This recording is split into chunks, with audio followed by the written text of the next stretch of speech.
Madam வணக்கம் madam. வணக்கம் sir. Madam இன்னைக்கு நம்ம எதை பார்க்க போறோம் அப்படின்னா, இப்போ இந்த ரித்தன்யா கேஸ்ல வந்து பாத்தீங்கன்னா நிறைய அப்டேட்ஸ் வந்து இப்போ வந்திருக்கு. ஸோ அதை பத்தி என்ன அப்டேட் இருக்கு அப்படிங்கிறத கொஞ்சம் தெளிவா சொல்லுங்க. ஃபர்ஸ்ட் எல்லாருக்கும் வணக்கம். நம்மளோட சேனலை வந்து நிறைய பேர் சப்ஸ்கிரைப் பண்ணிருக்கீங்க. இன்னும் சப்ஸ்கிரைப் பண்ணாதவங்க இந்த வீடியோ பார்த்துட்டு இருக்கிறவங்க சப்ஸ்கிரைப் பண்ணி சப்போர்ட் பண்ணுங்க. அப்புறம் நம்ம விஷயத்துக்கு போகலாம். ரித்தன்யா வழக்க பார்த்தவரை இப்போதைக்கு உள்ள தகவல் என்னன்னு பாத்தீங்க அப்படின்னா, அவங்க அப்பாவும் தம்பியும் பேட்டி கொடுத்திருக்காங்க நிறைய சேனல்ஸ்ல. அவங்க என்ன சொல்ல வராங்க அப்படின்னா, இன்னும் வந்து வரதட்சணை வழக்கு வந்து போடவே இல்லையா. சோ அவங்களுக்கு வந்து இந்த அபட்மெண்ட் டு சூசைட் அது மட்டும் போட்டிருக்காங்களாம். இன்னும் வேற வழக்குகள் ஹராஸ்மெண்ட், செக்ஷுவல் ஹராஸ்மெண்ட் அதெல்லாம் இன்னும் போடலையா. சோ அவங்களுக்கு வந்து ஏதோ ஒரு பொலிட்டிக்கல் சப்போர்ட் இருக்கு, நிறைய அந்த மாதிரி இருக்கு. அதனாலதான் அவங்க வந்து இன்னும் தாமதம் பண்ணிட்டு இருக்காங்க காவல்துறை அப்படின்னு சொல்லிட்டு இருக்காங்க. சோ இத வந்து தகுந்த நடவடிக்கை விசாரிச்சு எடுக்கணும். எல்லாரோட விருப்பமும் அதுதான் மேடம். அதுவும் இல்லாம வந்து பாத்தீங்கன்னா இப்போ அந்த அவங்க தம்பி வந்து நிறைய இப்போ ஒரு தனியார் ஊடகத்துக்கு ஒன்று கொடுத்திருந்த பேட்டியில வந்து நிறைய சொல்லியிருக்காரு. செக்ஷுவலா ரொம்ப ஹராஸ் பண்ணியிருக்கான் அந்த பையன் கவின்குமார் அப்படிங்கிற மாதிரிலாம் சொல்றாங்க. அதை பத்தி கொஞ்சம் சொல்லுங்களேன். ஆமா, அந்த போஸ்ட் ஏதோ இடுப்பெலும்பு கொஞ்சம் இதா இருக்கு அந்த மாதிரி சொல்றாங்க, கொஞ்சம் வளைஞ்சிருக்கு அந்த மாதிரி. சோ மேபி செக்ஷுவல் டார்ச்சரா கூட இருந்திருக்கலாம். அப்புறம் அந்த பொண்ணு வந்து ஓபன் ஸ்டேட்மெண்டாவே கொடுத்துருக்கு நம்ம ஃபைனலா அந்த ரெக்கார்டிங்ல.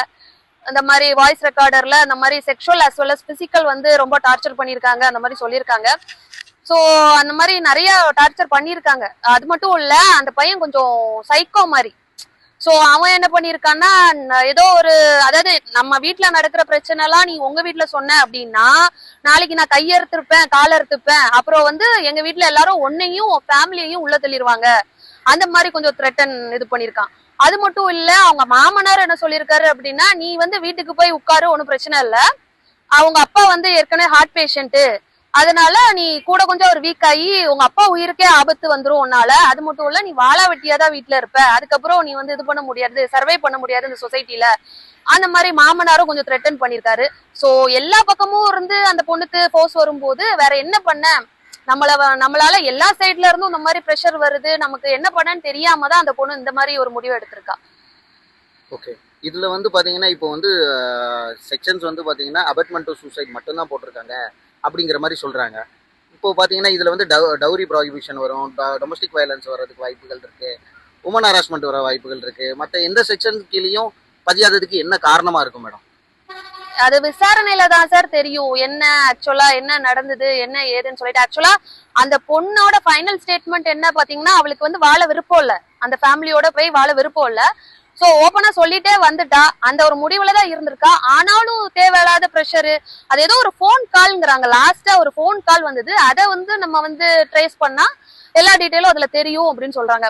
அதுலதான் அந்த பொண்ணோட எப்படியும் போலீஸும் வந்து கண்டிப்பா வந்து அதை வந்து விசாரணை பண்ணிட்டு தானே இருப்பாங்க. ஆமா, இன்வெஸ்டிகேஷன் நடந்துட்டு தான் இருக்கும். ஓகே, பட் இதோட இப்போ அந்த குடும்பத்தோட நிலை வந்து இப்போ அடுத்ததா என்ன நடவடிக்கை எடுக்கலாம் அப்படிங்கிறீங்க? சோ அடுத்த என்ன நடவடிக்கைன்னு பாத்தீங்கன்னா, இப்போதைக்கு லீகலா இது பண்ணி எல்லா ப்ராப்பரா எல்லா இதுவும் பண்ணிட்டு இருக்காங்க. அதுக்கப்புறம் அந்த பொண்ணோட ஜுவல்ஸ், அவங்க கொடுத்த கேஷ், காரு எல்லாமே மாப்பிள்ளை வீட்டுல தான் இருக்கான். சோ அடுத்த லீகல் ஆக்ஷன்ஸ் இது முடிச்சுட்டு அதுதான் மேபி இருக்கலாம். அதற்கு சட்ட ரீதியா அவங்க வந்து திரும்ப பெறதுக்கு வாய்ப்புகள்லாம் இருக்கா மேடம்? ஆமா, சட்ட ரீதியா வாய்ப்புகள் இருக்குல்ல. ஏன்னா பொண்ணே ஸ்டேட்மெண்ட்ல எது எது எங்க வச்சிருக்கேன், எது எது யார்கிட்ட இருக்குன்னு சொல்லிட்டு போயிட்டாங்க. சோ யார் ஃபேமிலிலயும் உடனே எல்லாம் இது பண்ண மாட்டாங்க, அதுக்கு கொஞ்சம் டைம் எடுக்கும். ஏன்னா பொண்ணு இழந்த துக்கத்தையே அவங்க வந்து இன்னும் மீண்டு வர முடியல. மேம் இப்போ இந்த ரித்தன்யா வழக்குல வந்து பாத்தீங்கன்னா 300 சவரன் நகை, வால்வோ காரு இதெல்லாம் கொடுத்தாங்கன்னு சொல்றாங்க. சோ இதெல்லாம் வந்து ரிட்டர்ன் அவங்க ஃபேமிலிக்கு கிடைக்கிறதுக்கு வாய்ப்புகள் இருக்கா?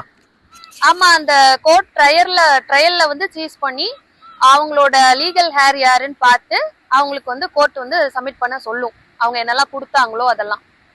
ஓகே, அது வந்து எப்படி ட்ரையல் நடக்கும்போதே கொடுப்பாங்களா? ட்ரையல் நடக்கும்போதே கொடுக்கலாம், இல்லைன்னா ட்ரையல் முடியும் போது கூட கொடுக்கலாம். ஓகே மேம், இப்போ இந்த ரித்தன்யா வழக்கு வந்து தமிழகத்தையே உலுக்கிருச்சு. மேலும் வந்து நிறைய இளம்பெண்களோட வாழ்க்கையில வந்து பாத்தீங்கன்னா அது ஒரு மிகப்பெரிய ஒரு பாடமா இருந்த மாதிரி ஆயிடுச்சு ரித்தன்யாவோட மரணம் வந்து. இதனால இந்த சமுதாயத்துக்கு என்ன சொல்ல விரும்புறீங்க? ஒரு வளர்ந்து வரும் வழக்கறிஞரா இந்த சமுதாயத்துக்கு என்ன சொல்ல விரும்புறீங்க? நான் என்ன சொல்ல விரும்புறேன் அப்படின்னா, ஆக்சுவலா இது வந்து எல்லா வீட்லயும் உள்ள பிரச்சனை தான்.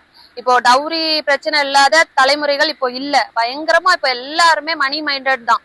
சோ நான் என்ன சொல்றேன், உங்களுக்கு இந்த மாதிரி பிரச்சனைகள் இருக்கும்போது நீங்க லீகலா அட்வொகேட்டையோ இல்ல லாயர்ஸையோ யாரையாவது அணுகுங்க. ஏன்னா அவங்க தான் இந்த மாதிரி லீகலா உங்களுக்கு வந்து ஐடியாஸ் கொடுப்பாங்க.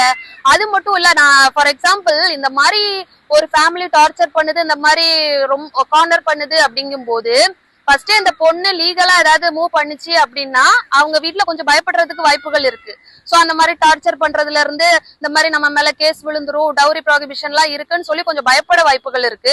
அது மட்டும் இல்ல, அந்த பொண்ணு வந்து கொஞ்சம் மென்டலா கொஞ்சம் டிஸ்டர்ப்டா இருந்தாங்க அப்படின்னா கவுன்சிலிங் எல்லாம் கொடுத்துருப்பாங்க. இப்ப மேரிட்டல் கவுன்சிலிங் எல்லாம் நிறைய கொடுக்குறாங்க. டிவோர்ஸ் அப்ளை பண்ணும்போது அதெல்லாம் அதுக்கு முந்தின ஸ்டேஜுமே கொடுக்குறாங்க, அந்த மாதிரி ஃபேமிலி இஷ்யூஸ் எல்லாம் வரும்போது.